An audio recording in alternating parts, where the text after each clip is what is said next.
ಸ್ನೇಹಿತರೆ, ನಾವೀಗ ಏನೇನು ಬೆಳೀಲಿಕ್ಕೆ ಬೇಕು ಅನ್ನೋದ್ರ ಬಗ್ಗೆ ತಿಳ್ಕೊಂಡಿದ್ವಿ, ಮತ್ತು ಹೇಗೆ ನಾಟಿ ಮಾಡೋದು ಅನ್ನೋದು ತಿಳ್ಕೊಂಡಿದ್ವಿ. ಮತ್ತು ಈಗ ನಮಗೆ ಈ ಬೆಳೆನ ಬರೀ ಗೊಬ್ಬರ ಮತ್ತು ನೀರಿಗೆ ಹಾಕಿದರೆ ಒಳ್ಳೆ ಬೆಳೆ ಬರೋದಿಲ್ಲ. ಇದಕ್ಕೆ ನಾವು ರಕ್ಷಣೆ ಕೂಡ ಕೊಡಬೇಕಾಗ್ತದೆ. ರಕ್ಷಣೆಗಾಗಿ ನಾವು ಕೀಟಗಳನ್ನು ಮತ್ತು ಈ ರೋಗಗಳಿಂದ ಮುಕ್ತಿ ಪಡಿಬೇಕಾಗ್ತದೆ.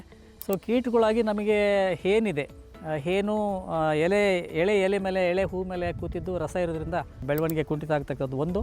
ಇನ್ನೊಂದು ಬಂದು ನಮಗೆ ಬಡ್ ಬೋರ್ ಅಂತ ಬರುತ್ತೆ. ಬಡ್ ಬೋರ್ ಅಂದರೆ ಈ ಮೊಗ್ಗನ್ನು ಕೊರೆದ್ಬಿಟ್ಟು ಮತ್ತು ಆಮೇಲೆ ಎಳೆ ಕಾಯಿಗಳನ್ನು ಕೊರೆದ್ಬಿಟ್ಟು ತಿಂದು ಹಾನಿ ಮಾಡ್ತಕ್ಕಂಥದ್ದು. ಇನ್ನೊಂದು ಅಂತಂದರೆ ನಮಗೆ ಕಂಬಳಿ ಹುಳು, ಅವು ಯಥೇಚ್ಛವಾಗಿ ಎಲೆಗಳನ್ನು ಮತ್ತು ಹೂಗಳನ್ನು ಬೆಳೀತಕ್ಕಂಥ ಹೂಗಳನ್ನು ತಿಂದು ನಾಶ ಮಾಡ್ತಾಯಿರ್ತದೆ.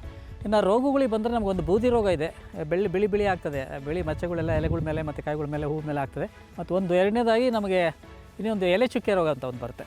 ಸೊ ಇವಿಷ್ಟು ಕೀಟ ಮತ್ತು ಇವು. ಇನ್ನು ಕೀಟಗಳನ್ನು ನಿರ್ವಹಣೆ ಮಾಡಲಿಕ್ಕೆ 2 ಮಿಲಿ 1 ಲೀಟರ್ ನೀರಲ್ಲಿ ಮೆಲಾಥಿಯನನ್ನು ಮಿಶ್ರ ಮಾಡಿ ಸಿಂಪಡಣೆ ಮಾಡಬೇಕಾಗ್ತದೆ. ಇದು ಮತ್ತು ಬೆಳೆ ಮೇಲಿಂದ ಕೀಟಗಳು ಬಂದಾಗ ಪದೇ ನಾವು ಮಾಡಬೇಕಾಗ್ತದೆ. ಇನ್ನು ರೋಗಗಳಿಗಾಗಿ ನಮಗೆ ಮ್ಯಾಂಕೋಜೆಬ್ 2 ಮಿಲಿಗ್ರಾಮ್ ಮ್ಯಾಂಕೋಜೆಬ್ಬನ್ನು 1 ಲೀಟರ್ ನೀರಲ್ಲಿ ಹಾಕ್ಬಿಟ್ಟು ಸಿಂಪಡಣೆ ಮಾಡ್ತಕ್ಕಂಥದ್ದು. ಇದು ಕೂಡ ರೋಗ ಬಂದಾಗ ನಾವು ಸಿಂಪಡಣೆ ಮಾಡಿದರೆ ಯಶಸ್ವಿಯಾಗಿ ನಾವು ಕಂಟ್ರೋಲ್ ಮಾಡಲಿಕ್ಕೆ ಅವಕಾಶ ಆಗ್ತದೆ.